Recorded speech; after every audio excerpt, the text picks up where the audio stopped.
I found myself really falling in love with the publisher Devolver Digital. It seems like they're the Steph Curry of publishers, the way they never miss. I've already said in previous videos how much I love these games, so if you guys want to go check that out, I don't want to waste your guys' time. But they have been doing wonders for me and really making me enjoy gaming. Whenever I'm looking for a new game to play, they are usually the first publisher I look through to find a title. This may sound really odd, but I truly never know what I'm looking for in a game. Some YouTubers and gamers just cover everything that they're passionate about genre-wise, like RPGs, soul-likes, platformers, or they might just like a certain character or series and they usually stick with that. But you guys get the point. But for me, I'm still discovering the world of gaming and I'm truly figuring out what genres of games fit me the best.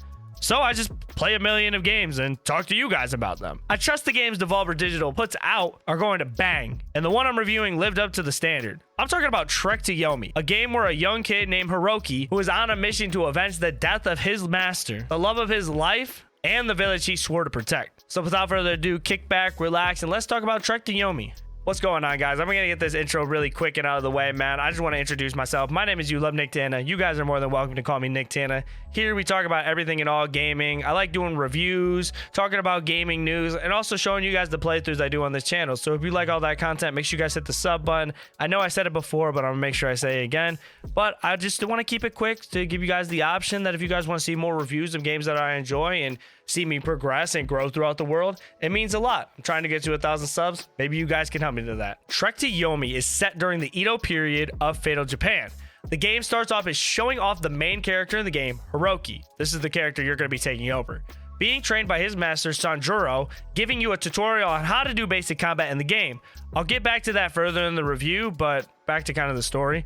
Your master goes off and tends to the village that is being attacked by the warlord Kaguro, and you go to help out, but by the time you make it to your master, he's been killed. So just like any 9 or 10-year-old would do, you seek out vengeance. You want blood. You want violence. You want it all. You're out looking for it, fiending it. But that comes with a price, to where you're seeking your own desires affected the village. Think of it as when you now have to let sink into your conscience because you basically were part of the downfall of your village. It's basically like a player putting matters into his own hand and affecting his teammates because he missed the game-winning bucket, or a star player looking out for himself and affecting the team because he was looking out for himself and what he desires, and it affects him personally because a lot of people die and a lot of people are put through torture and suffering, and now the loss of one life turned into hundreds and thousands of deaths in this game, and they highlight that specific. Getting into the story, I really like the way that Trek to Yomi went about this. The story is very straightforward. You basically have 3 goals: avenge your master, avenge the love of your life, and avenge your village. But it doesn't let you like do those all at the same time. That's where the situation you get into is like you have to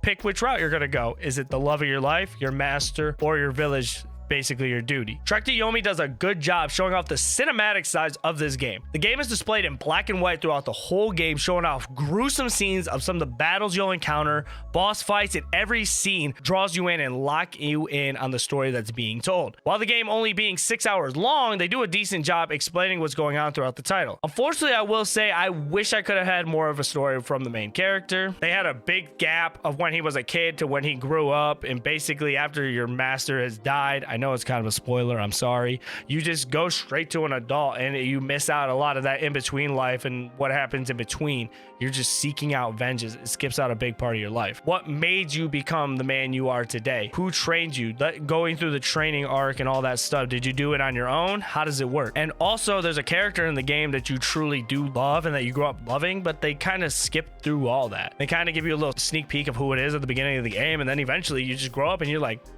man, who the fuck is that? And it's the truth. Like when I was doing it, I was like, this is my love. You could have fooled me. I thought that was just someone peeping on me getting a workout in. During the game, you'll go through various chapters and levels, working your way, finding shrines, which will help you save the game and serve as checkpoints, going through various alleys and buildings to find collectibles, stamina, and health upgrades, as well as ammo for the various weapons you find. Boss fights that are truly a work of art, and a lot of horror. Not like fright horror, but just literally just like disturbing, gross, hauntingly, like disgusting, haunting horror. Screams throughout the village, a lot of hangings, a lot of gruesome deaths of being set on fire, getting slashed and cut up. Like the deaths in this game, in the way that you just hear sounds of the villagers screaming, it's very, like I said, haunting. I know I keep on using the word haunting because I don't want to say like eerie, but it is very, very, very uncomfortable the way that they make you go through this game with hearing all that. But at the same time, that's the cinematic side of things, and they're showing you the point of the stressful the situation is and how bad the situation is. But kind of leaving on that note, back to the visuals, the game is very hauntingly, again, I used the word hauntingly, I should probably look up a new syllable, but also very beautiful. There's so much attention to detail in this world though. If you look at some of the detail they put into the background of some of these scenes, the buildings in this game, characters in this game, I think they get a good score just for that. One of my favorite things about going through this game is when we were outside and going through like passing rivers, going through grassy areas and trees and seeing all the textures and how good it still stands out. Even in that black and white art style, it still looks very good when you go through the area, and I give them immense for that. The attention to detail was absolutely crazy, and you could tell they put in a lot of effort into it. Another one of the main focuses in this game is Trek to Yomi's combat. It can be pretty simple to learn, but it presents a challenge most of the time. It's not just a walk in the park by any means. By different enemy types and the way they have them laid out in this game, I had to focus on so many enemies they wouldn't stop coming. The combat is combo based with light attacks, heavy attacks, mixing in some lunges, blocking, and parrying makes way for a really good combat system in my eyes. They don't overcomplicate this in the game, and I appreciate that. They also throw in other weapons to deal with long range situations. Bows, shurikens, this broken ass gun called the Ozusu. Dude, I promise you, this gun was pissing me off. Not even just like getting it used against me, bro, like just using it in general. It takes a million years to get set up and loaded up, but the power on this thing is absolutely gross, and it was broken.